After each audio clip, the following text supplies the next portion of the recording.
Қайырлы күн, құрметті достар. Біз бірінші жобаны құру үшін айтарлықтай білім жинақтадық. Ендігі кезек бір жобаны бастасақ. Алғашқы жоба үстел мен орындықтар, яғни ең қарапайым жобалардың бірі. Онда тек қана жылжыту, яғни move командасы бар.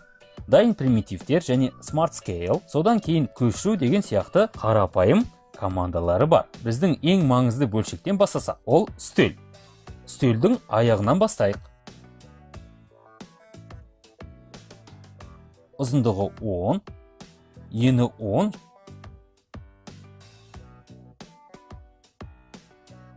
және биіктігі 50-ге сәйкестендірейік. Бұл біздің үстеліміздің аяғы осылай көрінеді.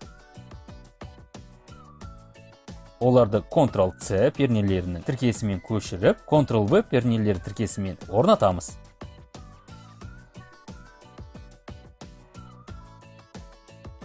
Енді басқа аяқтар үшін дәл осылай істейміз. Біздің аяқтарымыздың көшірмесі шықты. Олардың арасындағы қашықтық 60-ға тең қылайық.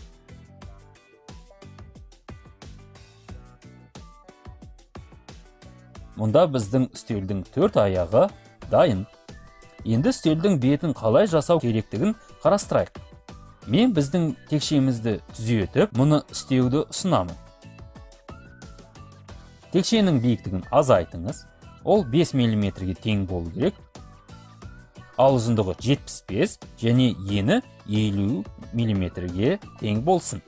Бұл біздің үстелдің беті. Аяқтарға жақындатып, сәйкес келетінін тексеріңіз. Менің ойымша бұл дұрыс. Бәрі жақсы шықты. Осындай қарапайым үстел пайда болды. Сіз үстел бетін өзгерте аласыз. Ені 60 және ұзындығы 85-ке жасай аласыз. Үстелдің бетін әр жағынан 10 мм-ге үлкейтсеңіз болады. Енді орындықты құрайық. Бір текшені алып, үстел аяғына 2 есе кішірейтеміз.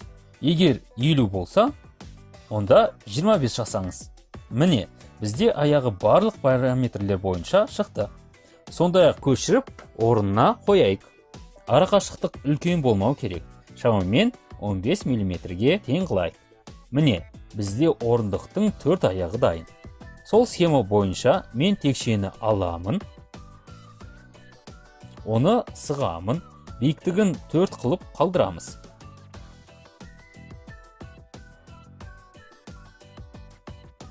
Бетін аздап үлкейтейік. 30-ға дейін жеткіземіз.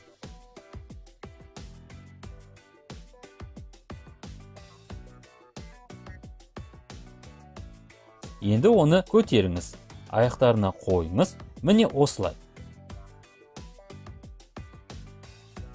Жобада қандай да бір үзілістер мен қатерлер жоқ болу үшін әрбір бұрышынан қарауға болатынын назар аударыңыздар.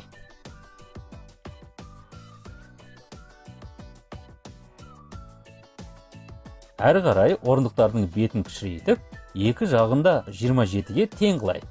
Осы өлшем дұрысырақ болады. Бізде мынандай орындық пайда болды. Бірақ бізге арқасы бар орындық керек.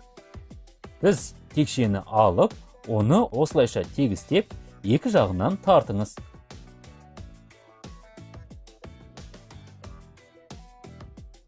Орындық артының биіктігін арттырыңыз және оны аздап жылжытыңыз. Осындай қарапайым орындық пайда болды. 2D эскизі бойынша білімізді қолданайық. Мынадай кішкентай эллипс алып, оны осы жерге дейін қозғайық. Қарапайым орындықтардың арқасындағындай ұстағыш жасау керек. Ол үшін біз осындай ойықты жасайық.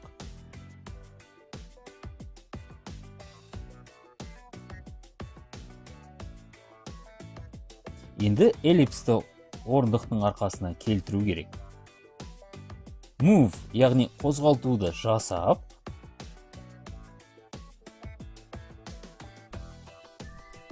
орындықтың арқасына әкеліп, кішкене жоғары қарай орнатыңыз. Енді біз білеміз, 2D эскиз негізіне 3D модель алуға болатынын білдік. Ол үшін 2D эскизін таңдап, экструд батырмасын басыңыз, қызыл сызық таңбаланғанын көріңіз. Интерпернесін басыңыз. Біздің креслода мұндай тесік пайда болды. Енді бір орындық емес, үстелдің айнасына бірнешеу жасау керек. Ыңғайлы болу үшін алдымен біздің орындықтарды көшіру кезінде бір бүтіндей етіп жинап көрейік. Орындықты таңдаймыз, Ctrl-C пернелерін басыңыз, содан кейін Ctrl-V пернесін басқан кезде біздің толықтай бөлшектеріміз қойылды.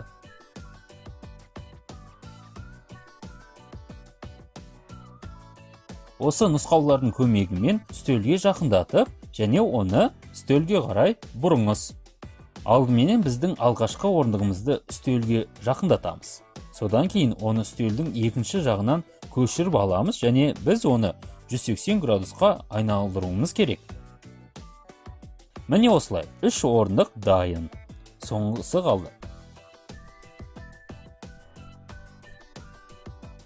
Біз екінші орындықты көшіріп, оны тартып, жылжытып, 180 градусқа айналдырамыз. Міне осылайша.